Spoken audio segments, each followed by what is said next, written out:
حالی که همچون چوبی که آتش میسوزد در جنگ اوکراین شما رو استفاده میکنن.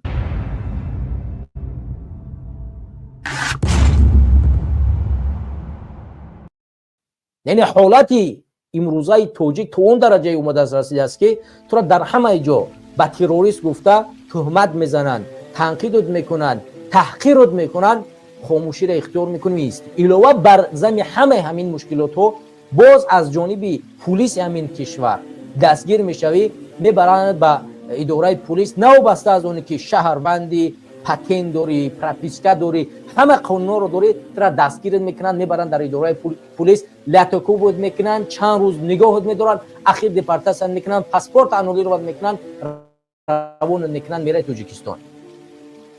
فقط در یک حالت رهایی داری که باید قبول کنی که تو آماده ای همچون یک چوبی که در داخلی همون پیچکه‌ای که علاوش میکنن بسوزه، همچون یک چوب برای جنگ از جانب روسیه به اوکراین روان کرده شوی. برای در اوکراین در همون جنگ همچون چوب بسوزی، آتش بشه، کشته شوی، ولی اینها چیکار کنن؟ در امن امان زندگی کنن. حالتی امروزه مهاجر مهنتی توجیک این است. شما دانسته بگیرید که اگر امروز ما و شما توانایی دفاع کردن از خودمون را نداشته باشیم و بر نگردیم وطن خودمون را نسازیم، مطمئن باشید که فردا بدتر می شود. همین طوری که عزت امان رو دفاع نکردیم، همین طوری که کرامت شریف رو دفاع نکردیم، قدرشان ندونستیم، اومدیم رسیدیم، فردا همین حالت به هر مهاجر مهنتی که امروز در فدراسیون روسیه از حقوق شما دفاع میکنند، اگر در کنارش نایستادیم، دست او را نگرفتیم، اون مطمئن نشد که فردا حالتش به حالت عزت امان کرامت شریف روبرو نمیشود، مطمئن باشه که بدتر و بدتر میشود. ما امروز میبینیم که ده ها مهاجر مهنتی از جانب همین پلیس اجباراً گرفته میشن، مجبور به جنگ اوکراین روان کرده میشوند. کی همین امروز دفاع کرده میتونه از حق اینا؟ چرا قرغیزها، حکومت قرغیزها قانون قبول میکنند که مهاجر مهنتی قرغیز، شهروند قرغیزستان، حق در جنگ اوکراینش اشتراکی در جنگ اوکراین رو ندارد، حق جنگ ندارد، حق اشتراک ندارد، ولی تاجیکستان این کارو نمیکند. ما دیدیم که وقتی یک شهروند قرغیزستان در جنگ اوکراین رفت اشتراک از جانب روسیه، وقتی به قرغیزستان برگشت نسبتش پرونده جنایی باز کردند و او را به جوابگری کشیدن، بردن زندانش کردند که در جنگی کشورهای بیگانه رفته اشتراک کردی. اما در داخل وطن ما، در داخل تاجیکستان، حکومت ما در گوشاش پخته زده است، در دهنش سکوچ زده است و هیچ جور در چشماش عینک سیاه زده است و هیچ جور نگاه نمی‌کند و هیچ جور نمی‌بیند و نمی‌شنود. و مهاجر مهنتی تاجیکستان در بدترین حالت گرفتار شده است. همون حادثه‌ای که یک خانواده تاجیک وقتی که فرزندشون رو بچی را می‌بردند به جنگ اوکراین می‌بردند، گریه و فیغان و دادوای می‌کرد، همون حادثه را شما ندیدید؟ همون حادثه فردا سر شما میاد. امروز تنها به خاطر کسانی که شهروندای روسیه بگیرن، اونها را اجبار نمی‌کنند. هر مهاجر مهنتی را که می‌قفند، او را میگن که اگر بخوای که در این فدراسیون روسیه مونی، در عوض پول باید برای از جانب روس‌ها بجنگی، اگر نجنگی عمر برباد از اینجا دیپارتاسیون میکنیم. یا اینه که در حوض بر یک عملی تروریستی میره زندان میشه. هزارها زندان‌های روسیه که در اونجا تاجیکان نشستند به این حالت گرفتارند. هر روز اونها را چیکار میکنن؟ میان مغزشویی میکنن، نسبتشون برنامه کشیدن، دهها دروغ و بهتان در عوض پول بیاید در جنگ اوکراین اشتراک کنید و برای شما ما آزادی میتیم، برای شما ما پول میتیم، برای شما ما حیثیت میتیم. در حالی که همچون چوبی که آتش میسوزد در جنگ اوکراین شما رو استفاده میکنه. چند تابوت تاجیکستانی در همین جنگ برای ملت تاجیک نیست، برای تاجیکستانی نیست، برای منفعت دین و ناموس ایمان شما نیست، برده به تاجیکستان گور کردن. چند فرزند تاجیکستان در همینجا کشته شد. حتی قدری همین تلفاتی که خودی همینا میتن، قدر همینا را نمیدونن. همین زندانی های روسیه که حتی رفتن از جانب فدراسیون روسیه در همین جنگیدن، در کجا قرار گرفتن؟ وقتی که قبرستانی همین جنگجوی زندانی در فدراسیون روسیه از جانب روسا چیکار کرده شد؟ کاملا رفته شد، همه قبر از بین برده شد، هیچ قبر در اونجا باقی نماند. بعد از چند ماه آخر. حتی به زندانی های خودشان که میروند میجنگن اینو احترام قائل نیستند به توجیه خودت که در داخل زندانی به خود احترام قائل میشوند و یا خودت را جواب میتن که برگردی به تاجیکستان میری. آیا فکر میکنید همین حادثه هایی که عین حال رخ میده در فدراسیون روسیه در داخل زندان در بیرون همین حالت ها فکر میکنید همین خیلی تصادفی یک تاجیک رو مخشویی میکنن همین تاجیک میاد به همین حالت ها دست میزنند؟ چی کار سبب میشود که یک تاجیک دست به تروریستی میزند؟ چه حالت هایی به میان میآید که این تاجیک دست به چنین کارها میزند؟ فکر میکنید که خودتون رو تصور کنید که به یگان کاری که برای شما فشار نیاد ظلم نباشد کار شما ساز باشد و زندگیتون پیش باشد شما به یگان راه غیر قانونی دست میزنید؟ شما میرید جان خودتون رو در خطر میگذارید و شما میرید در جنگ کشور فدراسیون روسیه در اوکراین میجنگید خودتون رو همچون چوب در آتش میپرتید. آخر وقتی که شما یک جا میدونید چاه هست شما داخلی چاه که نمیروید. بر اساس همین برادران و خواهران عزیز گرامی قدرم امروز حالتی است که ما و شما برای اون حالت باید فکر کنیم اندیشه کنیم باید کار کنیم بالا برنامه کنیم حکومت را مجبور کنیم که چیکار کند برنامه بسازد جای کاری بسازد. سلام علیکم هموطنان عزیز برادران و خواهران گرامی امیدوارم که هر کجایی باشین تن صحت و سلامت باشین. صدای ما هست برادر و خواهران گرامی صدای ما در پخش مستقیم هست در یوتیوب و فیسبوک. آواز ما هست بچه‌ها اگر آواز ما باشد بنویسید در فیسبوک و یوتیوب و ان شاء الله که برنامه رو آغاز میکنیم و کوشش میکنیم در ماه شریف رمضان برنامه رو کوتاه‌تر انجام بدیم چون تقریبا بعد از یک ساعت چند دقیقه هم در ما وقتی افطار میشود و برای وقتی افطار ان شاء الله که آماده شیم و برادرایی که وقتی افطار دارن و دیگر اونا رو اذیت نکنیم. برادری نوشتن صدا هست از یوتیوب زنده و سلامت باشید. من فکر میکنم اگر در یوتیوب باشه و در دیگر جورم ان شاء الله که صدا هست امیدوارم که مشکلات اینترنتی پیش نیاید.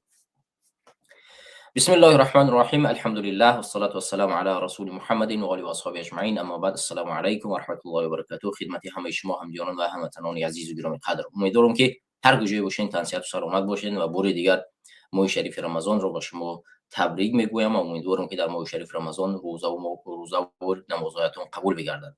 دوستان و برادران گرامی قدر امروز کوشش میکنم که در برنامه 51 قدرت و حقیقت پیرامون موضوعی گوناگونی صحبت کنم از جمله این حوادث اخیری که در کشور ایران رخ داده است و در خلیج فارس و علاوه بر این در خاورمیانه در تمام کشورهای عربی و دیگر کشورهایی که در این جنگ صورت گرفتن. ما یک تحلیل و بررسی خواهیم کرد و پیش از آن که به این بررسی و تحلیل بگذاریم و من میخوام پیرامون یک موضوع خیلی کوتاه صحبت کنیم و برگردیم بعد به موضوع اساسی که ما اینجا اسم گذاشتیم. دوستان و هموطنان گرامی شما هم تاریک میدونید من عبیدالله سعیدی رهبر سازمان جوانان برای تاجیکستان هستم و پیرامون سازمان خودمان قدر معلومات زیادی من همیشه نمیدیم در پخش مستقیم ولی در هفته گذشته یعنی تقریبا طول 2 هفته میشه تقریبا شکایت ها زیاد نسبتی سازمان ما از جانب بعضی ها آماده شده است که و من میخوام این رو کم در برنامه امروز توضیح بدم و برگردیم بعداً به موضوع اساسی. دوستان گرامی و هموطنان عزیز همونطور که شما میدونید ما در ینوری سال 2025 سازمان را از هیئت حرکت سیاسی گروه 24 جدا کردیم مستقیم کردیم و طولی تقریبا 1 سال و چند ماه می شود که ما در این سازمان مستقلانه مبارزه خود را پیش میبریم در مقابل دیکتاتور علی رحمانوف می جنگیم و هر روز برنامه میکنیم و نقشه میکشیم و کوشش میکنیم که با هدف بزرگ و والایی که گذاشتیم یعنی تغییرات حکومت در تاجیکستان تلاش و کوشش میکنیم. اما میبینیم که بعضی ها نمیخواهند که سازمان جوانان برای تاجیکستان مستقل باشد مبارزه خود را پیش ببرد و میخواهند مثل پیشینه در قالب یک حرکت دیگر وابسته یک حرکت دیگر همین گونه باقی بماند و هیچ وقت مستقلیت خود را نداشته باشد و هیچ وقت از نام این سازمان اسم گرفته نشود. برای همین بعضی ها پشت پرده نقشه کشیدن برنامه کردن و رفتن سازمان ما را غیر قانونی در کشور اتریش به رسمیت شناختند. از جمله اعضای گروه 24 صابر زیغوزی و خرسن نجم‌الدینوف اینها 2 نفر رفتن در کشور اتریش حالا نمیفهمم با دستور گروه 24 با پلن و برنامه آنها این مشخص نیست برای من اما اینها این سازمان رو به رسمیت شناختند به اسم دیگری ولی به هر صورت این سازمانی ماست و غیر از اینها درخواست کردن به هاستینگ در اون جایی که ما وبسایت خود رو به قید گرفتیم، شکایت کردن که این سازمانی اونهاست و اونها این رو به رسمیت شناختن و کوشش کردن که به وبسایت ما، یعنی در داخل حرکت ما، ضربه بزنن. و علاوه بر این یک نامه تهدیدآمیزی برای ما روان کردن که نامه تهدیدآمیز با اون بود که گویا اگر ما این سازمان رو از اسمش سخنرانی کنیم و از اسمش برآمد کنیم و مبارزه ببریم، نسبت ما پرونده های جنایتی باز کرده می شود در اروپا و طبق فلان ماده ها که ارگانیزاسیون غیر قانونی، برند ها غیر قانونی استفاده کردن، شما می توانید به جوابگری جنایتی کشیده شوید.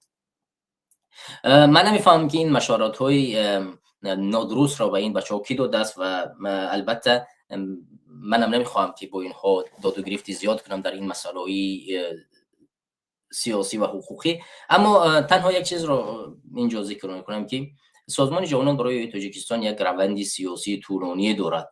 در سال 2014 تشکیل شد، از 14 یونی سال 2014 در اداره کرامت شریف و تا این زمان این سازمان رسانه‌های خود را دارد، تا این زمان این سازمان فعالیت‌های خود را دارد، تا این زمان سازمان باقی مانده است و هیچ وقت از ناپدید شدن یا از بین رفتن این سازمان هیچ خبر و بررسی در جایی نبرآمده است. برای همین ما این سازمان رو این گونه میشناسیم، این گونه ای که مقصود ابراهیموف رهبر اساسی این سازمان هست و خواهد ماند تا زمانی که وجود دارد و من تا زمانی که مقصود ابراهیموف در زندان است و تا زمانی که در راه مبارزه برنمیگردد رهبر این سازمان خواهم بود.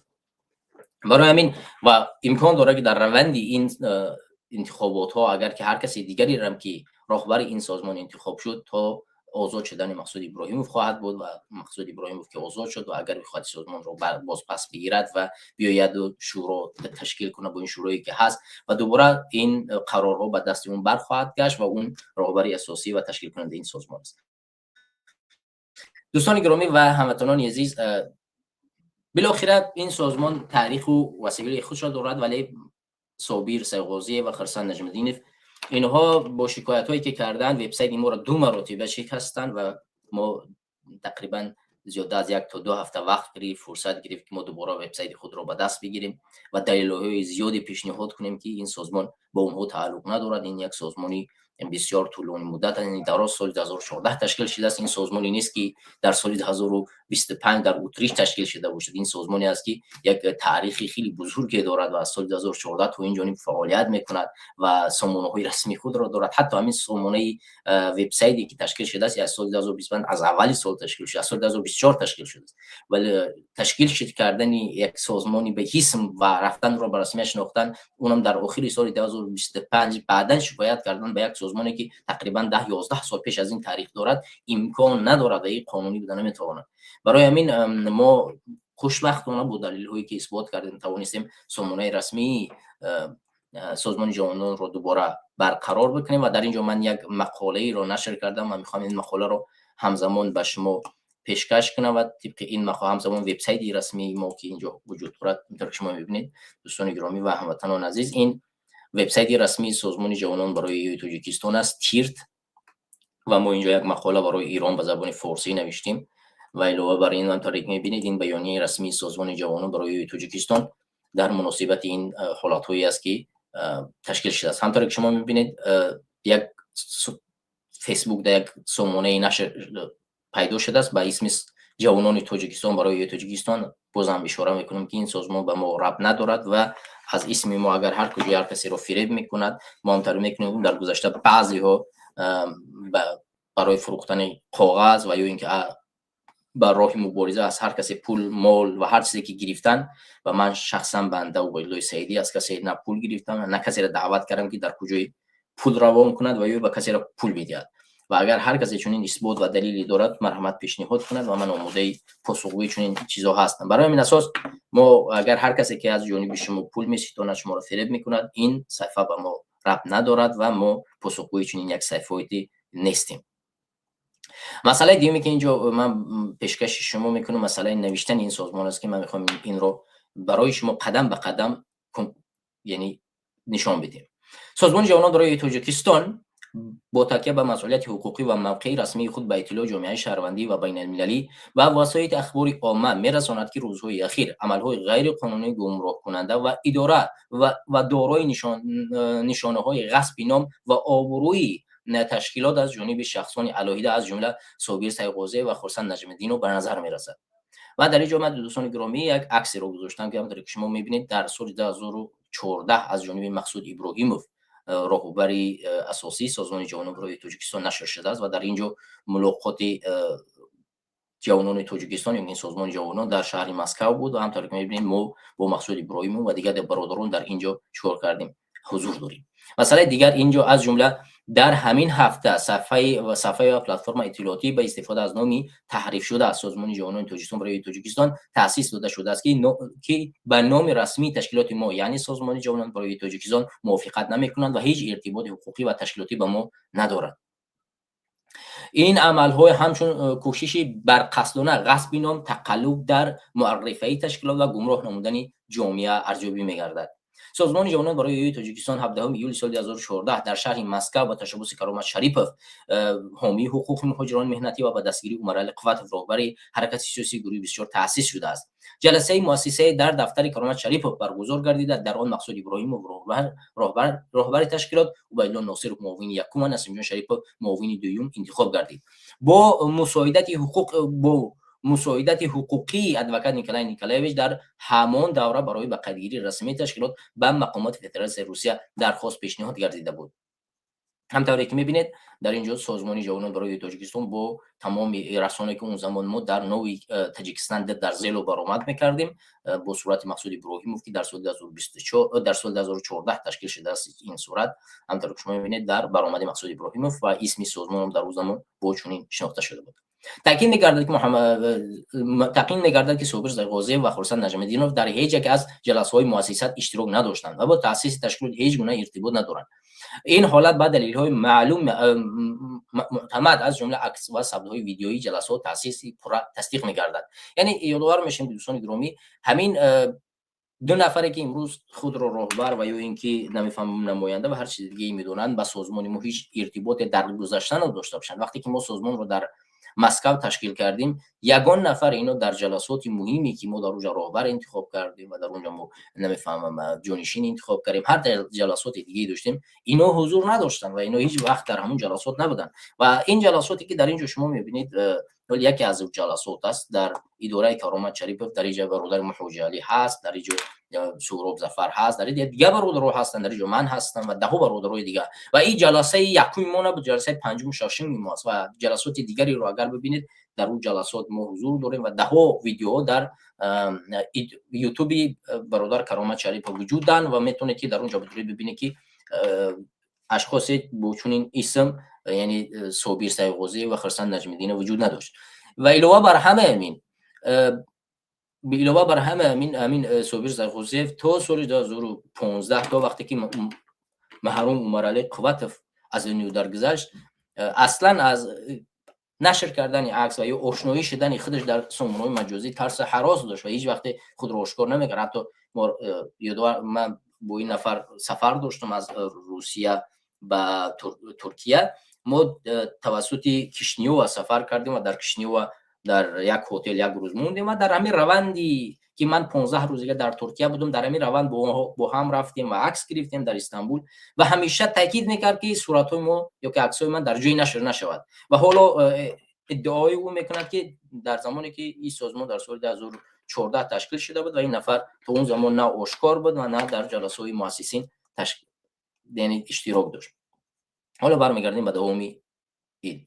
پس از بازداشت و استرداد مقصود ابراهیموف به تاجیکستان که به 17 سال زندان محروم از آزادی محروم گردید وضع داخلی تشکیلات مرکب شد. سال 2015 با دخالت ساختار بیرون از جمله انجمن نیروهای سوزنده تاجیکستان معروف لنگرچه و به طور غیر قانونی و همچون راهبر و صابر سیغوزی و همچون معاون اعلام کرده شده که این کار از جانب راهبریت واقعی تشکیلات از جمله معاون یکم عبیدالله سیدی ناصرف رد کرده شده همچون دخالت غیر قانونی ارزیابی گردید. دوستان گرامی و هموطنان عزیز در سال 2015 وقتی که ما به خارج کشور اومدیم و مقصود ابراهیموف البته دزدیده شده بود به تاجیکستان برده شد و 17 سال زندان شد و ما در یک حالت بسیار غیر عادی قرار داشتیم. در اون زمان یک انجمنی تشکیل شد، انجمن نیروهای سوزنده تاجیکستان، و در اون انجمن نیروهای سوزنده تاجیکستان اعضای ارشد گروه 24 در اونجا حضور پیدا کردن و یک شورا تشکیل کردن و در اون شورا یعنی چند حزب با هم بود، سازمان جوانان،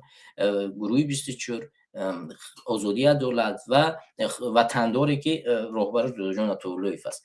و بعد از یک مدت در رسانه‌ها نشر می‌گردد یک نوار، حالا این نوار را پاک کردن، همونطور که شما می‌بینید جایگزین مقصود ابراهیموف، و این نوار الکی از رسانه‌ها پاک شده است، اما همین نوار در یک نوار در سامانه یوتیوب نشر می‌شود و در این نوار اعلان کرده می‌شود که معروف لنگرچیف رهبر سازمان جوانان انتخاب شد و گویا که شورای سازمان جوانان برای تاجیکستان انتخاب کرده است. طبق تمام قانون‌های بین‌المللی و قانون‌های داخلی هر سازمان و هر تشکیلات، راهبری همون سازمان رو تنها اعضای اون سازمان حق دارند انتخاب کنند. یعنی انجمن یک تشکیلات اتحادیه است. تشکیلات اتحادیه حق ندارد که راهبر یک تشکیلات رو انتخاب کنند. راهبر تشکیلات رو خود تشکیلات انتخاب میکنند و به انجمن نماینده‌اش پیشنهاد میکنند که این راهبر من است و با راهبر مثلا ده نماینده دیگه من یا اعضای شورای من میتونن در اینجا باشد، چون ما یک اتحادیه، ولی او اتحادیه حق انتخاب راهبر ندارد. و برای همین من در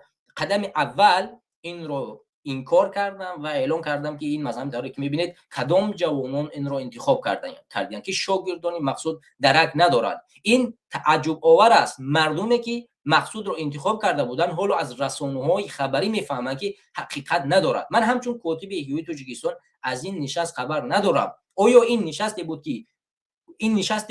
که بودن یا مقصود این نشست بود که کی بودن؟ یعنی منظورم اینجا ببخشید اشتباه کردم، اون زمان دیگه کم مشکلات زبانی وجود داشت، با جایی که کی شخص بنویسم کی چیز نوشتم. خب ببخشید.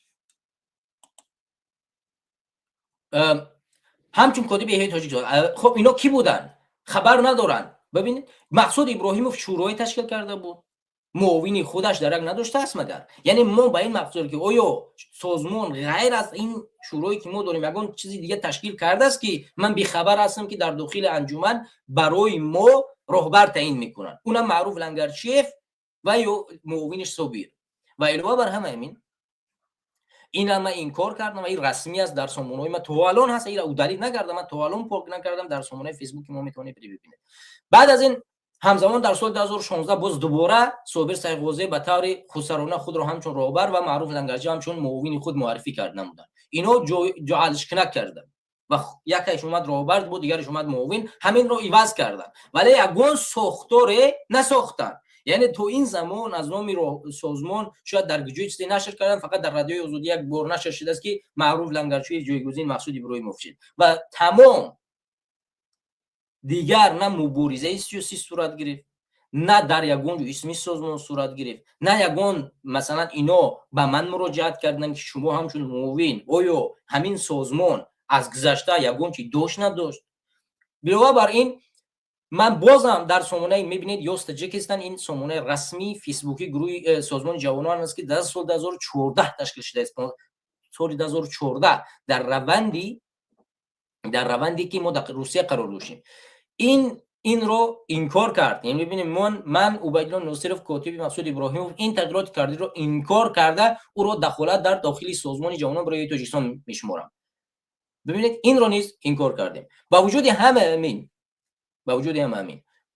موجود بودن نامه‌های رسمی، یعنی از جانب ادوکات نیکولایویچ، ادوکات یک مقصود یک نماینده حقوقی مقصود ابراهیموف بود. البته عین حال او همچون یک خائن به خاطر فروخته شدن این طرف اون طرف معرفی میگردد، اما یعنی نماینده یعنی ادوکات مقصود بود.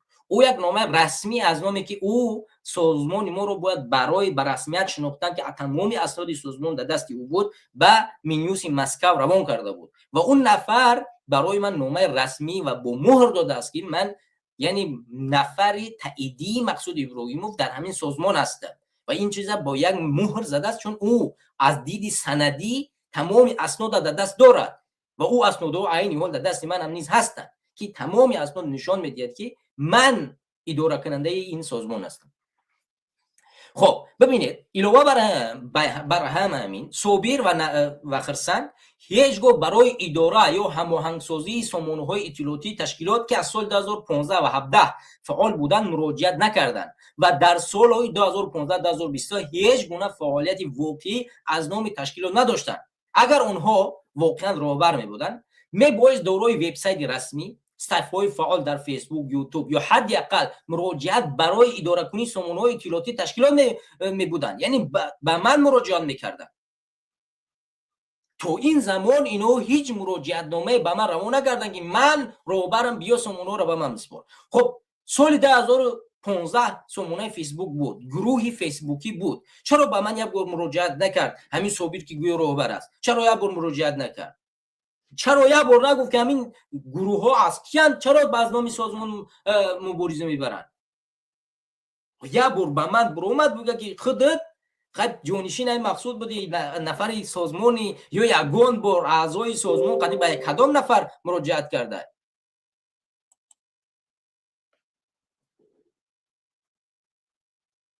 برای همین این مسئله غیر قانونی از هر لحاظ خواهد بود. مسئله دیگر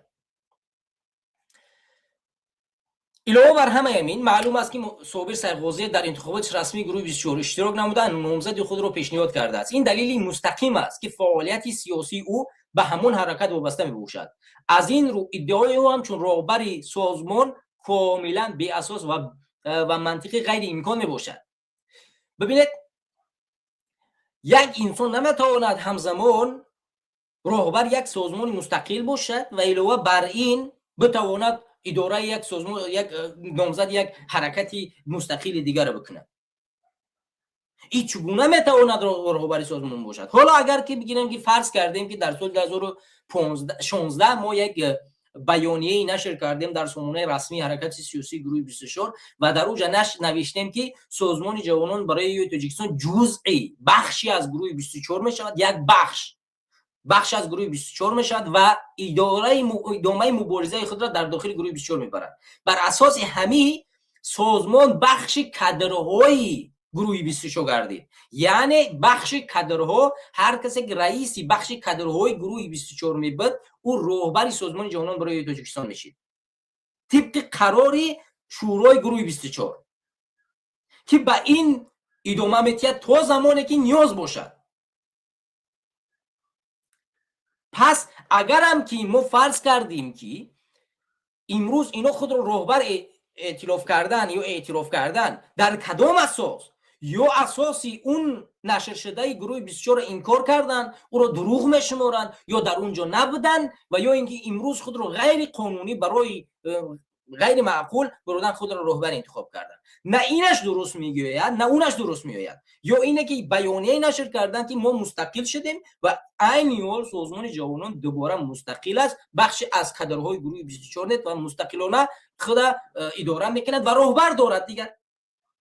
چون راهبر بدن نمیتواند در زمانی که سازمان با قرار گروه 24 وارد گروه 24 شد و دیگر راهبر نداشت، راهبر از بین رفت. او ما در داخل گروه 24 همه کسا مبارزه بردیم و من سخنگو بودم، نماینده بودم. خودی صابر نمیفهمم نماینده اتحادیه اروپا بود یا که دولت‌ها کشورهای مشترک المنافع بود و نمیفهمم بعد دیگر شاید وظیفه‌های دیگه ایرم داشت. اما دیگر راهبر نبودن هیچ نفری و عین حال هم این نفر راهبر بودن نمیتونه طبق همون قرار خودشون. و اگر این قرار دروغ باشد پس دقیقاً است که بر اساس همین حرکت سیاسی گروه 24 در داخل سازمان ما با این کارش دخالت میکند.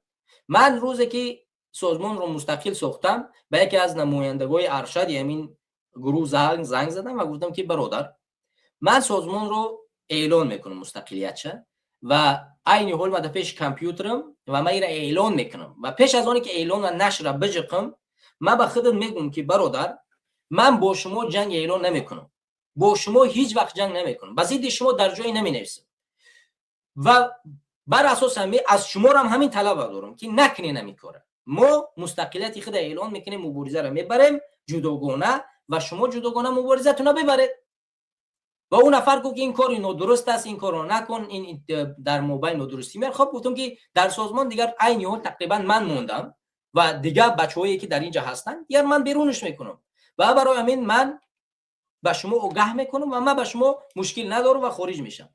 و ما اعلام کردیم اینا بعد از یک سال چند ماه میگذره و عین حال اینو دوباره اومدن و در سازمان ما غیر قانونی چیکار میکنن؟ دخالت میکنن. من 3 روز پیش یا 2 روز پیش با یک نماینده اینو بر اومدم، یکیش رد کرد و این حرفی مرا نرسون و بعد از او به یکی دیگهش بر اومدم گفتم که همین کارو نکنید. 2 مرتبه میشود و وبسایت من درخواست شکایت و شکستن وبسایت من را دارید. اگر بار سوم همین شکایت ها بیاین منم عمل میکنم، سازمان ما هم عمل خواهد کرد و ما هم برای شکستن وبسایت های شما، برای سامانه های رسانه های شما و ما هم دست به عمل خواهیم شد. و اگر شما دخالت میکنید ما هم دخالت میکنیم و اگر این کار امکان باشه. برای همین اون نفر به من گفت نه این کار گروه 24 نیست. ببخشید اینترنت من چه جور است برادر؟ اینترنت من خوب است، کم کم میچسبه. اینترنت من خیلی است بچه‌ها. اینترنت من خوب است.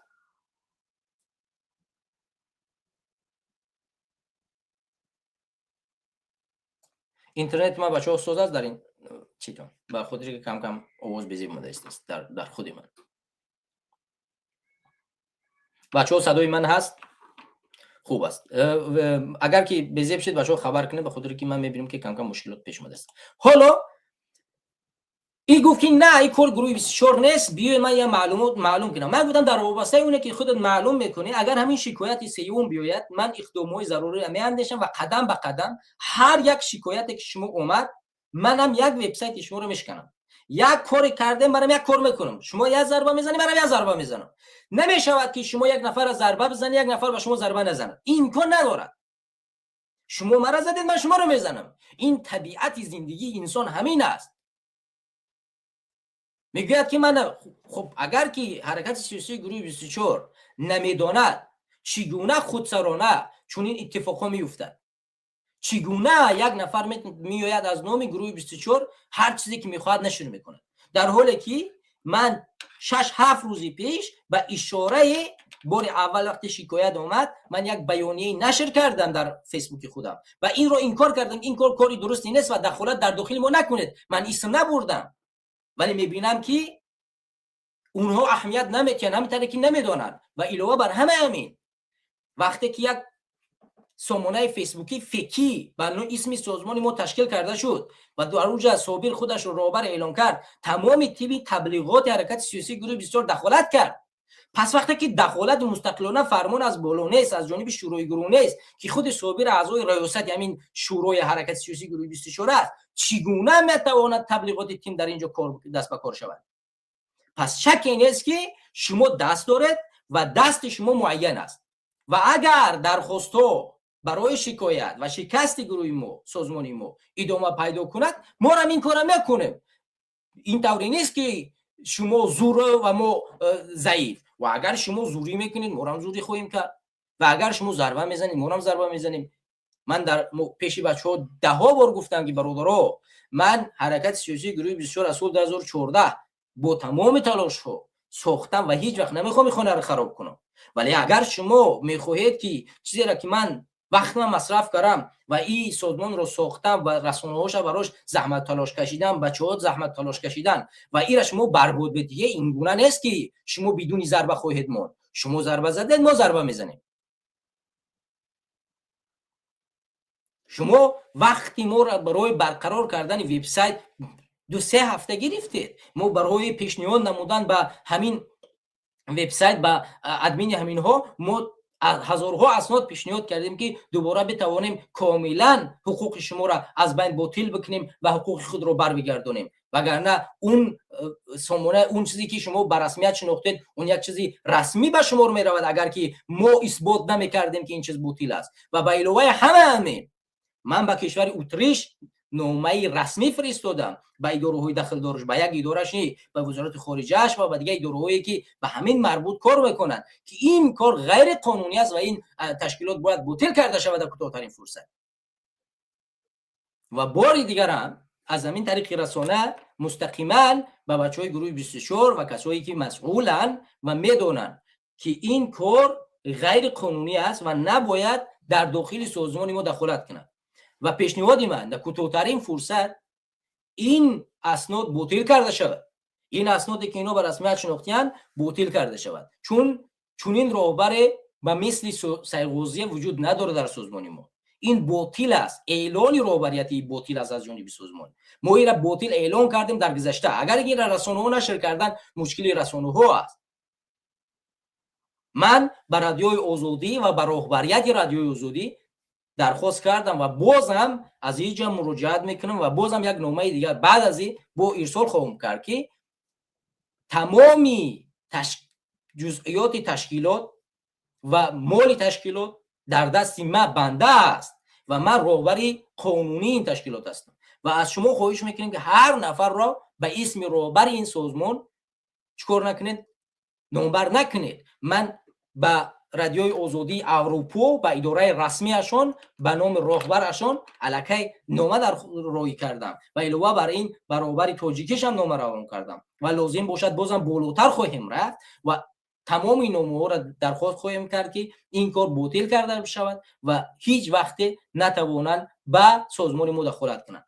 و به علاوه همین من بازم از بچهای 24 طلب میکنیم که در کوتاه‌ترین فرصت عمل کنند، در کوتاه‌ترین فرصت این مشکلات را حل بکنند، وگرنه این مشکلات بزرگتر و بزرگتر می شود و من نمیخوام که با اون سازمان با اون حرکتی را که سالها ساختم با مشکلات روبرو بخورم و مشکل با بچه ایجاد کنم. من نمیخوام این چیزا. من خواهش ندارم که با شما مشکل ایجاد کنم. هیچ وقت با شما مشکل ایجاد نمیکنم و مشکل ایجاد کردنم نخواهم کرد. فقط اینه که اگر شما میخواهید من سازمان برای شما برگردانم، شما راهتون معین است. من بارها پیشنهاد کردم و باز میگم که همین بچه‌هایی که با من بر اومدن تمام طلبشون یک چیز است، شما یک جلسه را برگزار بکنین، در اون جلسه من دعوت بکنین، تمامی اتهامایی که نسبت من وارد کرده اثبات بکنید. اگر اتهامای شما اثباتش پیدا شد، تمام من گناهگار میرم و شما مرحمت سازمان و تمام رسانه‌اش رو بگیرید. و اگر شما حتی غیر از این شما اتهامایی که وارد میکرد اثبات کردن نتوانستید، گناه خود رو قبول بکنید، من بچه‌ها را برمیگردونم به شما و تیم‌ها را برمیگردونم، از گروه خارج میشم. مشکل ندارد این چیز. ولی شما بیاید به اتهامایی که وارد میکنید نسبت انسان دلایل بیارید، نشان بدید، اثبات کنید. آخر هر کس هر چیزی گفت اثبات کردن نتونست. مثلا همین خرسان نجم‌الدینov در همون جلسه من همچون قنچق گفت، تحقیر کرد. من در اوبیسی رفتم گفتم که ای بچه شما من تحقیر کرده در جلسه رسمی حرکت، بخشش بپرسید. میگن نه، به اسم راهبر یک نفر هم در اوج 6 است نمیگه، میگه کاری خودش است. در جلسه حرکت این نفر تحقیر کرده است، کاری خودش نیست دیگر، این کار جلسات است. همین راهبر امروزه شان همین افلاس یک زمان مرا حقارت کرد در جلسه و مسئول گری بیرونش کرد، مجبورش کرد بخشش بپرسه. راهبر اون زمان سهراب ظفر مسئولیت به عهده گرفت، گویی مسئول اون است. این حرکت چارچوب دارد، در اینجا هر کس تحقیر کردن نمیتواند. پس امروز در حرکت سیاسی گروه 24 تحقیر کردن، اتهام وارد کردن یک موقع قانونی شده است؟ این امکان ندارد. برای همین وقتی که شما اثبات کردن نمیتوانید، پس بیایید گناه خود رو بپذیرید و سازمان رو قانونی از راه چارچوب قانونی به دست بیارید. من ادعاهای اونه نکردم که من میام، نه، در مقابلشون من در مقابل رحمان مبارزه بردم و از سال 2025 اولی سالی که ما اعلان کردیم مستقلیت، بیایید که در جای ما به ضد گروه 24 گپ زدم. من در جای چیزی نوشتم، من نکردم و نمیکنم در آینده را. برای همین وقتی که ما از اول خارج شدیم اعلان کردیم و به شما گفتیم، آگاهی دادیم و تو امروز باز هم آگاهی میدیم که کار شما غیر قانونی است و ادامه این کار اعلان جنگ است و اعلان جنگ و دخالت در سازمان ما بدون پاسخ نمیماند و پاسخ‌های جدی از جانب ما دوده می شود. برای همین حالا دوامی نامه را بازم بخونیم. همطور که شما میبینید خرسند نجم‌الدین نیز نماینده حرکت در اولو اتحادیه اروپا بود، در هر جا بود، یعنی اعضای گروه 24 اعضای سازمان ما نیست. و علاوه بر این ما 2 سال می شود بیشتر از این از اسم سازمان در تشکیلات بین المللی برآمد میکنیم و سخنرانی میکنیم و باز هم سامانه‌های رسمی تشکیلاتی ما که نشان یوتیوب از سال 2017، گروه فیسبوکی هم در که شما میبینید از سال 2015، سامانه فیسبوکی از سال 2015، وبسایت ما از سال 2024، عکسایی که شما میبینید در اداره کرامت شریپوف من نشستم، مقصود ابراهیموف است، نسیم جان شریپوف است و دیگه برادرایی که در اینجا هستن، حالا انوری از دیگه برادرایی که شاید بعضیش تاجیکستان رفتن از سبب مشکلات. و علاوه بر این عکس دیگری را که میبینید در اینجا ما با مقصود ابراهیموف رهبر سازمان جوانان و نماینده معاون سفارت محمد اگمزاد که ما در مسکو یک ملاقات رسمی با نمایندگان حکومت های روسیه و حکومت تاجیکستان داشتیم که در اونجا ما بچه‌ها سخنرانی کردن و این عکس بعد از او گرفته شده است و ده ها دلایل دیگری که اثبات میکنن و حتی همین نامه رسمی از جانب رهبر زندانی گروه 24 به من که مرا همچون معاون همین سازمان معرفی میکند و این نامه تو امروز موجود است و این نامه هیچ وقت از دست من گم نشده است. برای همین بازم طلب میکنیم که در کوتاه‌ترین فرصت این مسئله حل خودش پیدا کند و حرکت سیاسی گروه 24 اگر دخالت در داخل سازمان ما نمیکند این را آشکار بکند و آشکار بیان کند که در داخل سازمان ما دخالت نکرده است و هیچ وقت حق دخالت نداشته و این انسان ها خودسرانه کار کردن و برای خودسرانه این کار کردن اونها رو به جوابگری بکشد و تیم تبلیغات هم که تبلیغاتی بر دروغ به مردم میرسوند با اونها نیز چوراندشی کند. در غیر از صورت خب دیگر ما آینده مبارزه خود رو ادامه میدیم و بدونن که اگر که تلاش در دخالت میکنن ما هم تلاش برای دخالت اونها خواهیم کرد. این بود موضوع اول و برمیگردیم به موضوع دیگری که صحبت خواهیم کرد. دوستان گرامی، همونطور که بازم گفتم این سامانه رسمی سازمان ما است و فیسبوک و یوتیوب برای شما نشان دادم و با 3 زبان یعنی انگلیسی و روسی نشر کرده می شود و من برای ایران یک بیانیه دیگری نشر کردم به زبان فارسی، ولی بیشتر ما به زبان فارسی نشر نمیکنیم، ولی همه نامه‌های ما و نوشتجات ما به زبان تاجیکی، روسی و انگلیسی خواهد بود. خب دوستان گرامی، هموطنان عزیز، بار دیگر شما را با برنامه قدرت و حقیقت تحت شماره 51 خوش آمدید میگویم. این برنامه است که ما همیشه تحلیل های گوناگونی رو بررسی میکنیم و در اینجا به شما پیشنهاد میکنیم.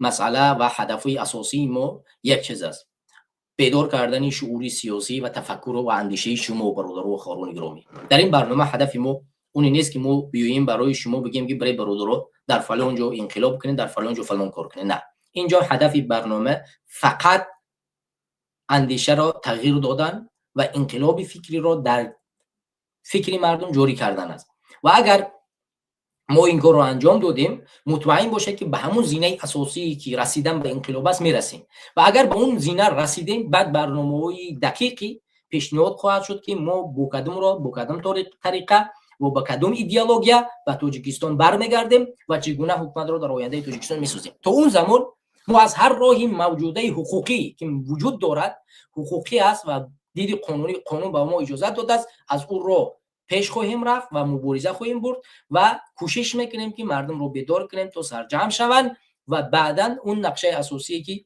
تغییر حاکمیت است چطور کنیم پیشنهاد کنیم و بریم این مبارزه رو ببریم.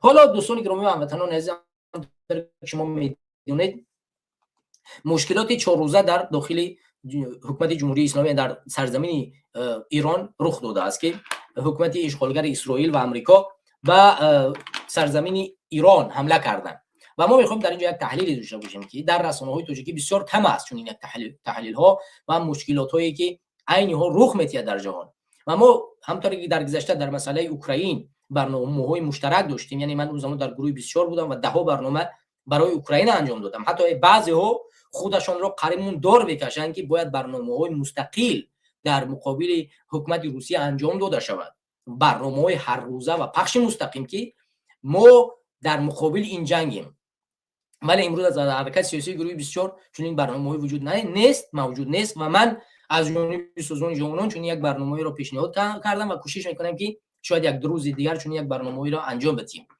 برای این برنامه یک برنامه تحلیلی است و کوشش می‌کنیم که کوتاه‌تر، یعنی ما 10-15 دقیقه 20 دقیقه وقت داریم، در 20 دقیقه برای شما معلوماتی برای مسئله که رخ داد انجام بدیم. بیاید برمیگردیم بر رادیوی آزیا پلوس که آزیا پلوس تقریبا به موقع این مسئله را بیان می‌دارد، چون در رادیوی آزادی ما می‌دونیم که رادیوی آزادی آمریکایی است و میتونه اون مسائل طرف‌ها را بگیرد و به همین خاطر ما به آزیا پلوس می‌پیوندیم و از رادیوی آزیا پلوس وابسته به این خبر یک معلوماتی رو نشر می‌کنیم و این معلومات رو به سمت شما پیشنهاد کردم می‌خونیم ان شاء الله. خب رفتیم دوستان گرامی. خب از لغو پروازها به تهران تا گران شدن نرخ نفت در بازارهای جهانی، آخرین خبرهای مربوطه به خاورمیانه.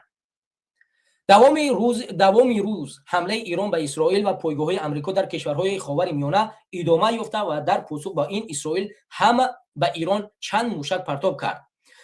در ضمن حوادث اخیر سبب لغو پروازهای سومون ایر از دوشنبه به تهران شد و ساکنان تاجیکستان برای همدردی به سفارت ایران رفتند. آخران تحولات مربوط به منطقه را در مواد ما خوانید. همدردی تاجیکستانیان. امروز 3 مارس تعدادی از شهروندان تاجیکستان به سفارت ایران در دوشنبه رفته کشته شدن علی خامنه‌ای رهبر عالی ایران و چند از مسئولین شهروندان این کشور را تسلیت گفتند. سفارت میگوید که آنها به اهدای گل همبستگی خود را به ملت ایران اظهار داشتند. بغیر از این طالب آذرخش و فرزانه خوجندی، دو شاعر خلق تاجیکستان، به سفیر ایران در دوشنبه پیام همدردی خود را فرستادند. در این پیام شاعر به سفیر و مردم ایران تسلیت گفته اظهار داشتند که چه فرخنده عمری که در راه نجات وطن فدا شود و چه پاینده نامی که برای پشتاقی میهن و در جریده قلب‌های منور برای همیشه ثبت گردد. این نامه دو شاعری تاجیک در این حالتی که در ایران رخ می‌دهد. خب همزمان لغو پروازها، پیش از اونی که به لغو پروازها برمیگردیم دوستان گرامی، در همین جا یک نکته رو باید ذکر کنیم که تقریبا طوری 4 روز میشود این جنگ در خاورمیانه ادامه دارد و حکومت تاجیکستان یعنی خود امالی رحمانوف برها در ملاقات با پزشکیان و بیشتر در ملاقات با رئیسی پرزیدنتوی جمهوری اسلامی ایران بسیار وعده داده بود و بسیار قول داده بود و برادرانه صحبت کرد و حتی یک شعری هم در اونجا زمزمه کرد که از برادری و همبستگی صحبت می‌رفت و همیشه ادعا می‌کرد که تاجیکستان و ایران یک ملت هستند و در قالب دو کشور. برای همین ایرانی‌ها را گفت که در تاجیکستان خود را در خانه‌تان احساس کنید و تاجیکستان خانه شماست. ولی می‌بینیم که تقریبا بعد از گذشت 4 روز هیچ بیانیه‌ای از جانب امالی رحمانوف نشر نمی‌شود، همدردی کرده نمی‌شود. یعنی رهبر عالی یک کشور در گذشته است. امالی رحمانوف چیکار می‌کند؟ کوتاه‌ترین فرصت باید چیکار کند؟ نامه بفرستد، همدردی بیان کند. حتی موشی الیزابتا وقتی که درگذشت امالی رحمانوف بیانیه نشر کرد. وقتی پوتین نمیفهم یک نفرش در یک شهروند در یک جا کشته شد، امالی رحمانوف بیانیه اظهارات نشر کرد و از اونها همدردی کرد. اما ما میبینیم که به اسم خود امالی رحمانوف کشوری با ما برادر، هم تبار، هم میهن و دو کشور یک ملت در قالب دو کشور، یعنی ما یک ملت به گفت امالی رحمانوف در قالب دو کشور و اونم در 4 روز بعد از کشتن رهبر عالی یک کشور، اونم به گفت امالی رحمانوف برادر هیچ اتفاق و بیانیه از جانب او نشر کردن نمی‌شود و از جانب حکومت او. این خود نشان داد اونی است که حکومت امالی رحمانوف هیچ گونه هویت ملی ندارد و هیچ گونه سرچشمه خودشناسی ملی وجود ندارد در داخل این ملت و همزمان در مخالفان تاجیک هم نیست. غیر از سازمان ما یگان سازمان و جریان و حرکت‌ها حزب‌ها تو امروز یگان موردی نشر نکردن. پس نشانی آنی است که امروز موقع گیری برای کشورها و برای حزب‌ها بسیار مهم است که در کدام طرف هستند. موقع میگیرند ما با امریکاییم. چرا؟ چون امریکا امروز با حکومت جمهوری اسلامی جنگ دارد و اگر امروز پشت جمهوری اسلامی رو گرفتی از دید امریکایی ها و هر کس دیگر تروریست میشه و این چیز خطری بزرگی داره. برای همین امروزه امام علی رحمان چیکار میکند؟ همین موقع رو میگیرد و هیچ وقت بیانیه نشر نمیکند و مخالفان اون نیست در همین موقع قرار دارند، یعنی طرف امریکایی و نمیخوان یک مقاله نشر کنند یا اینکه انکار کنند. ما در سازمان جوانان برای تاجیکستان، من این مقاله رو به سمت شما میرسونم، در سازمان جوانان برای تاجیکستان یک مقاله نشر کردیم و این مقاله رو ما به سمت شما میخونم. بسیار یک مقاله مفصل است و در این مقاله ما حالا دوستان گرامی من این مقاله رو به سمت شما نشر کنم. خب این مقاله رو نشر کردیم و در اینجا این مشکلات رو چکار کردیم؟ این کار کردیم. سازمان جوانان برای تاجیکستان همدردی و محکومیت خود را نسبت به حملات نظامی علیه ایران اعلام میکند. سازمان جوانان برای تاجیکستان با اندوه عمیق مراتبه همدردی و تسلیت صمیمانه خود را به مردم شریف ایران و خانواده‌های داغدار ابراز می‌دارد. ما به صراحت هر گونه حمله نظامی به حاکمیت و تمامیت ارضی کشورها از جمله اقدامات تجاوزکارانه علیه سرزمین ایران را با شدت محکوم می‌کنیم، چون این اقدامات نقض آشکار اصول بنیادین حقوق بین المللی و منشور ملل متحد محسوب می‌شود. اگر حمله مشابه علیه هر کشور دیگر از جمله ایالات متحده یا اسرائیل صورت می‌گرفت، با کشته شدن عالی ترین مقام آن کشور می انجامید، به تردید واکنش‌های شدید و محکومیت‌های گسترده جهانی در پی داشت. این امر نشان دهنده ضروریت رعایت عدالت و پرهیز از معیارهای دوگانه در نظام بین المللی است.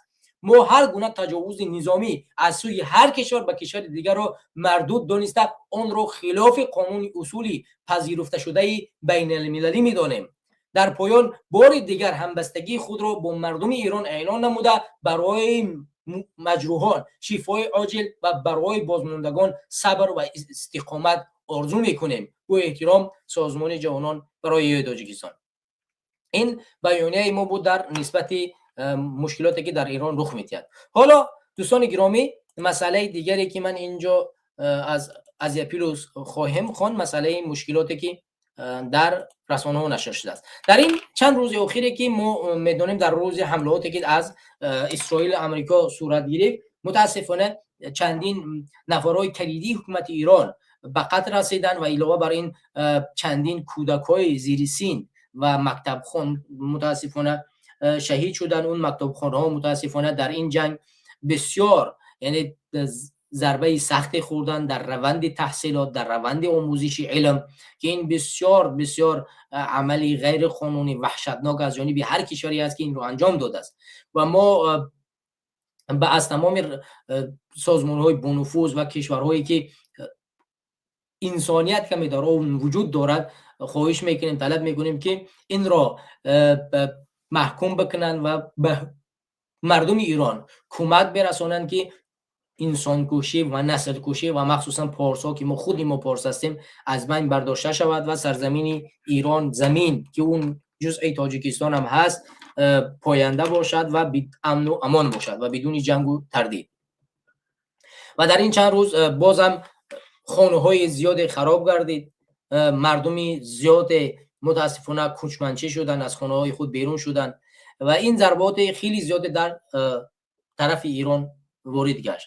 و علاوه بر این ایران در چند روز اخیر نیز حملات دیگری را انجام داد. همونطوری که شما می‌بینید در سرزمین اشغالگری اسرائیل پرتاب‌های زیاد انجام داد که چندین ساختمان‌ها خراب شد، چندین ساختمان‌های دولتی نیز خراب شد و تمام تجهیزات نظامی امریکا در خاورمیانه در کشورهای عربی مورد هدف ایران قرار گرفتند. ما همونطوری که می‌بینیم در بحرین، کویت، عربستان سعودی، امارات، حتی در قبرس، در چندین کشورها ایران حمله کرد، با موشک‌های خود توانست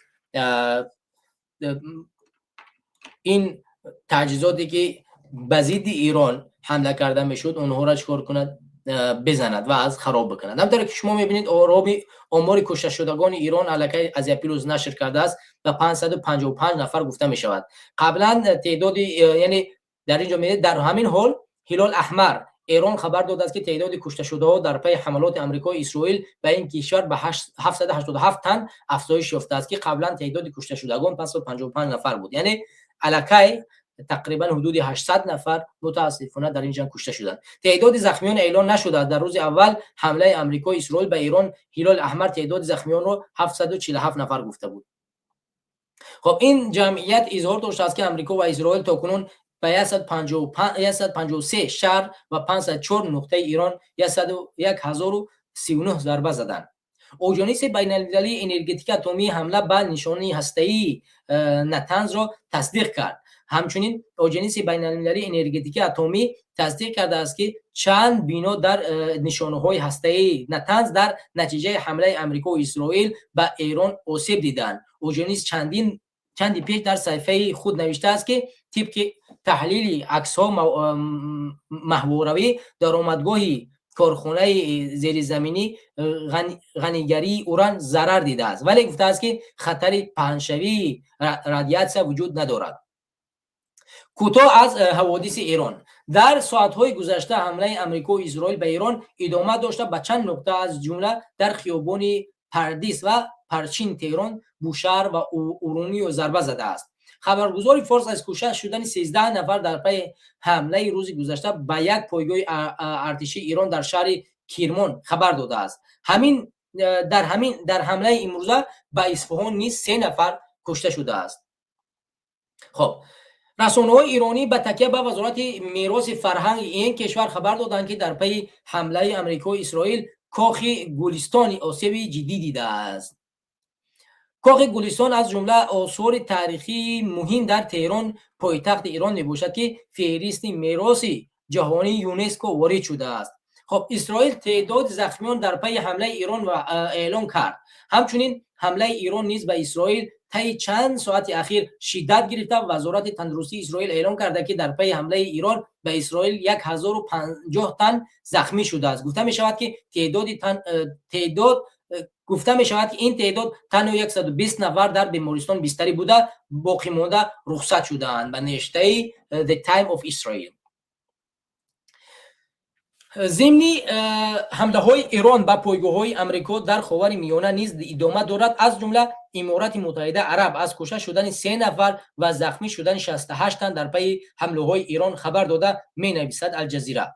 وزارت دفاع امارات گفته است که ایران به این کشور 186 موشک و 812 پهپاد زده است و ادعا کرده است که 172 موشک و 755 پهپاد را نابود کرده است.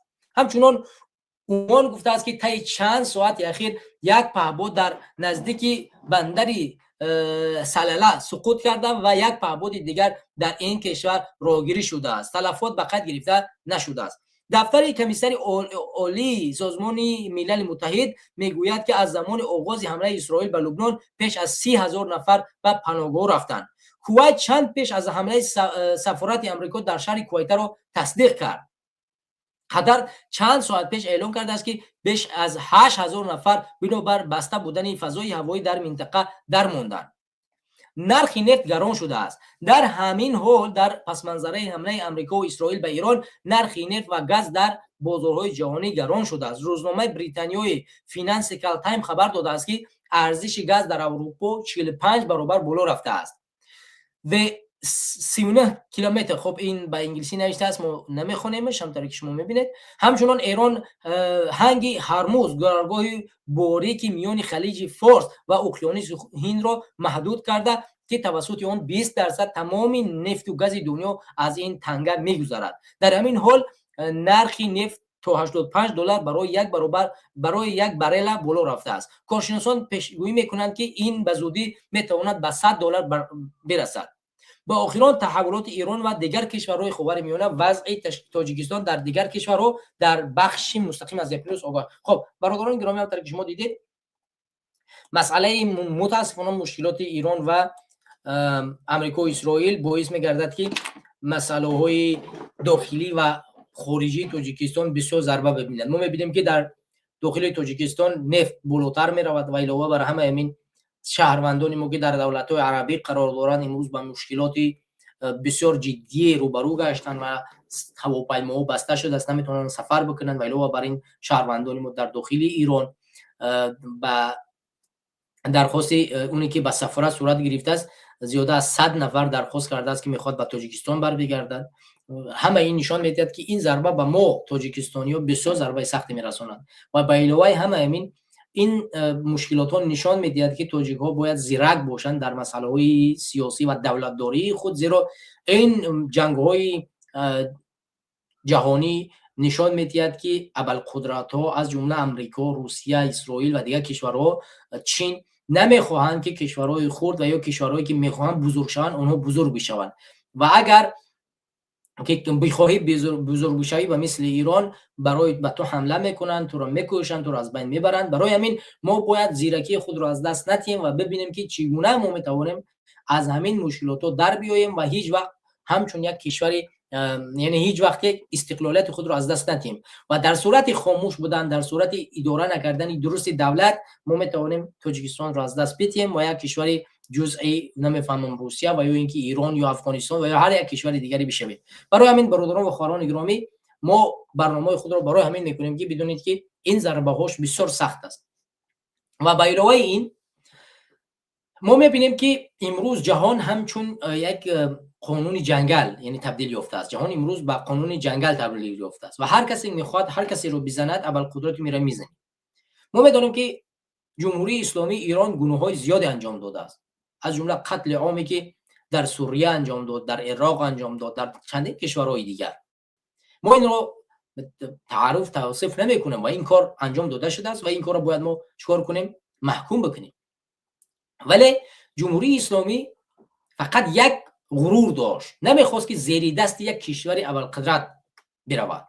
یک از سبب‌هایی که تو امروز ایران را یعنی که جمهوری اسلامی را دولت‌های غربی و آمریکایی زیر تحریم‌های شدید قرار دادن و هر روز میخوان او را بمباران بکنن و از بین ببرن، یک چیز است: آخوندهای امروزه ایران نمیخواهند زیر تابع کسی باشند، میخواهند کشور ایران همچون یک کشور مستقل اداره شود و از بیرون فرمان نگیرند، یعنی همچون برده نباشند. و اگر مثل دولت‌های عربی برده نشوی، مثل ایران ضربه میخوری، کتک میخوری، نفت تحریم میشود، اقتصاد ضربه میبیند و مردم رو چیکار میکنند؟ در مقابل خودت میخیزند. و اگر غلام شدی مثل دولت‌های عربی نفتی تو را میفروشی، میتونی نفت بفروشی، اقتصاد به بالا ببری و مردمت رو چیکار کنی؟ در یک حالت بهتر نگه بداری ولی در بردگی. و اگر مثال بگیریم همین روز ایران وقتی که به یک ابوالقدرت حمله کرد، به او حمله نمیکند، به کشورهای عربی حمله میکند. چرا؟ چون کشورهای عربی برده امروزه امریکا هستند و تمامی دیویزیوها و یا که نهادهای نظامی امریکایی در خاور میانه در دولت‌های عربی موجود است و هر کشوری را که امریکا حمله کند اون کشور حق پیدا میکند از خود دفاع کند و اولین حمله هایی که میکند به همین پاسگاه‌های نظامی امریکایی در دولت‌های عربی حمله میکند و اینها را میزند. ایران هم همین کار کرد. قطر را زد، امارات را زد، سعودی را زد، بحرین را زد، عمان را زد و هر کشور دیگری که همین دیویزیای امریکایی را دارد اینها را چیکار میکنند؟ حمله میکنند و میزنند. برای همین اگر میخواهی که در جهان امروزه مستقل باشی، مورد تحریم های دولت های ابوالقدرت، حالا این میتواند روسیه باشد، فرق نمیکند. فکری نکنید که روسیه این کارو نمیکند. اگر امروز تاجیکستان اعلام کند که مستقل میشود، مستقل کامل، نه این مستقل زیر روسیه، مطمئن باش که بدترین حالت هم روسیه نسبت ما میکند. 201 دیویزیا در تاجیکستان است.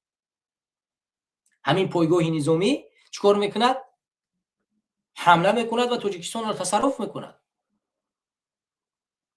فکر میکنید که روسیه به ما اجازه میده مستقل شیم؟ در اینجا ترجیح کردن نمیشود نه روسیه را، نه امریکا را، نه اسرائیل، نه چین، یگان کشور را. هر کشور منفعت خودش را دارد و اگر هر کشوری که بخواد مستقل بشود و این کشور رو به او حمله میکنن، وابسته به اونه که وابسته کدام کشوری؟ تاجیکستان وابسته روسیه است، تایوان وابسته چین است و ایران امروز میخواد مستقل شود و امریکا نمیگذارد. هر کشور دیگری خورده که بخواد مستقل شود اول قدرت ها نمیگذارند. برای همین ما و شما باید تمام تلاش ها را بکنیم که از همین مشکلات در بیاییم، اجازت ندهیم که کشور ما زیر دست باشد. با یک سیاست درست، با طریق درست بتوانیم از تحریم ها دور بیاییم و آهسته آهسته کشورمون رو به یک کشور ابرقدرت تبدیل بدهیم. وگرنه همیشه یا غلام خیتای یا غلام روسیه یا غلام امریکا و اسرائیل باقی خواهیم ماند و راه دیگری وجود ندارد. اگر ما امروز انتظار باشیم که خلیفه مسلمین تشکیل می شود و میاد امت را نجات میدهد، امکان ندارد. اگر ما انتظار باشیم که ایران را میگذارند مستقل بشود و ایران بیاد ما را نجات بدهد، امکان ندارد. ما سنی مذهب ایران بیاد بدتر از اینه که به سوریه و عراق شاید به ما انجام بدهد، کی میداند؟ ما دقیقا نمیدونیم که فردا اگر به ما، یعنی ما بخوایم استقلال پیدا کنیم، استقلال مکمل، دوستی ما کی خواهد بود؟ این رو ما نمیدونیم. اینی حال برای این رو دانستن باید سیاست درست رو پیش گیریم و پیش رفت. امروز ایران حمله براش چند کشور حمله کرده است، دوستاش معلوم نیستن کی است. تا دیروزه خیتای و روسیه میگفت ما دوست ایرانیم، ولی امروز در جنگ ایران تنها مونده است. کسی از او حمایت نمیکند، فقط به یک بیانیه‌ای که ما حملات آمریکایی را انکار میکنیم، وارد جنگ نمیشوند. برای همین آینده انتظار نداشته باشید که کسی میآید به مناطق تاجیکستانی کمک میکند. دوستان اگر فکر نظری داشته باشند، میخوان در استودیو فکر نظر خود رو بگویند، میتونن با استودیو پیوست شوند و فکر نظر خود رو در استودیو بگویند. دوستان هر کسی که فکر نظری دارد میتواند وارد شود.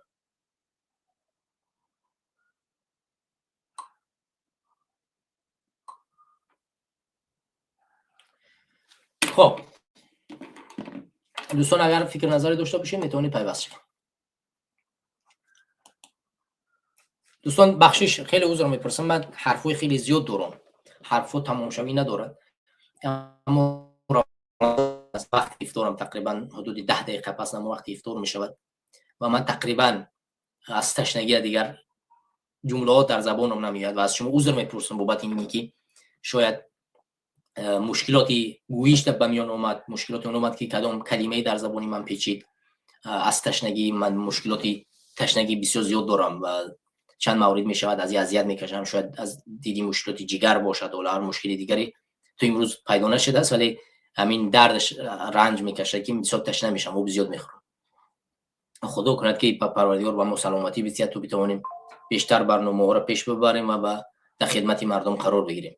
برای همین از شما عذر میپرسیم برادر و خواهران گرامی اگر مشکلاتی پیش اومد. برنامه را طولانی نمیکنیم دوستان، چون اگر برنامه طولانی شود دیگر من توانی صحبت کردن نخواهم داشت و در رمضان همین 1 ساعت برنامه بسیار کافی است و طولانی هم حتی است 1 ساعت برنامه، چون در رمضان 1 ساعت صحبت کردن بدون تنفس کاری ساده ای نیست و هر کس هم نمیتواند 1 ساعت در رمضان، اونم پیش از افطار 1 ساعت صحبت کند و اینم نیروی بسیار قوی میخواد. برای همین دوستان گرامی بازم رمضان شما رو مبارک میکنم، عرض تسلیت میکنم به تمامی درگذشتی کسانی که درگذشتن در این جنگی خونینی که 4 روز رخ میدهد و امیدوارم که پروردگار هر چیز زودتر این جنگ را خاتمه بیاورد و هر کسی که حق است به حقدار برساند و مخصوصا مظلومین را از این جنگ نجات بدهد و پیروز بگرداند و یک ایرانی مستقل به مردم ایران پروردگار رو ببخشد، ایرانی که وابسته هیچ کشور نباشد و به هیچ کشور نیاز نداشته باشد،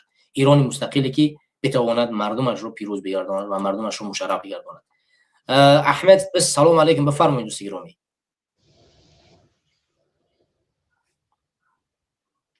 احمد سلام علیکم.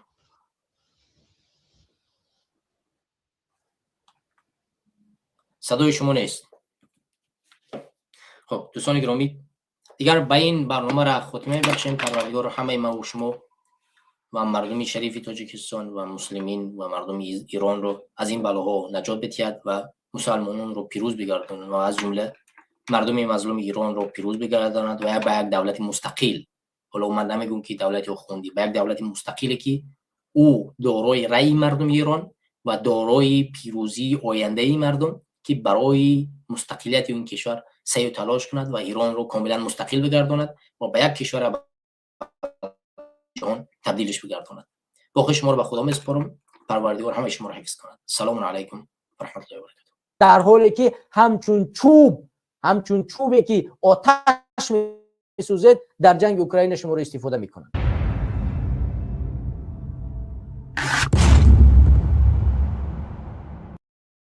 یعنی حالتی امروزای توجیک تو اون درجه اومده است رسیده است که تو را در همه جا گفته تهمت میزنن، تنقید میکنن، تحقیر میکنن، خاموشی را اختیار میکنیم است. علاوه بر ضمن همین مشکلات ها باز از جانب پلیس همین کشور دستگیر میشوی، میبرند به اداره پلیس، نو بسته از اونی که شهروندی، پتن داری، پرپیسکا داری، همه قانون رو داری، ترا دستگیر میکنن، میبرند در اداره پلیس، لاتوکوب میکنن، چند روز نگاه میدارن، اخیر دیپارتاسیون میکنن، پاسپورت انولی رو میکنن، روان میکنن، میره تاجیکستان.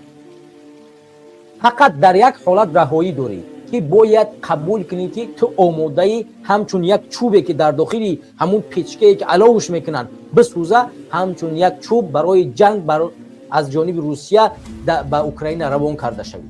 برای در اوکراین در همون جنگ همچون چوب بسوزی، آتش بشه، کشته شوی، ولی اینها چیکار کنن؟ در امن امان زندگی کنند. حالتی امروزه مهاجر مهنتی تاجیک این است. شما دانسته بگیرید که اگر امروز ما و شما توانایی دفاع کردن از خودمون را نداشته باشیم و بر نگردیم وطن خودمون را نسازیم، مطمئن باشید که فردا بدتر می شود. همین طوری که عزت امان رو دفاع نکردیم، همین طوری که کرامت شریف رو دفاع نکردیم، قدرشون ندونستیم، اومدیم رسیدیم، فردا همین حالت به هر مهاجر مهنتی که امروز در فدراسیون روسیه از حقوق شما دفاع میکنند، اگر در کنارش نایستادیم، دست او را نگرفتیم، اون مطمئن نشد که فردا حالتش به حالت عزت امان کرامت شریف روبرو نمیشود، مطمئن باشه که بدتر و بدتر میشود. ما امروز میبینیم که ده ها مهاجر مهنتی از جانب همین پلیس اجباراً گرفته میشن، مجبور به جنگ اوکراین روان کرده میشوند. کی همین امروز دفاع کرده میتونه از حق اینا؟ چرا قرغیزها، حکومت قرغیزها قانون قبول میکنند که مهاجر مهنتی قرغیز، شهروند قرغیزستان، حق در جنگ اوکراینش اشتراکی در جنگ اوکراین رو ندارد، حق جنگ ندارد، حق اشتراک ندارد، ولی تاجیکستان این کارو نمیکند.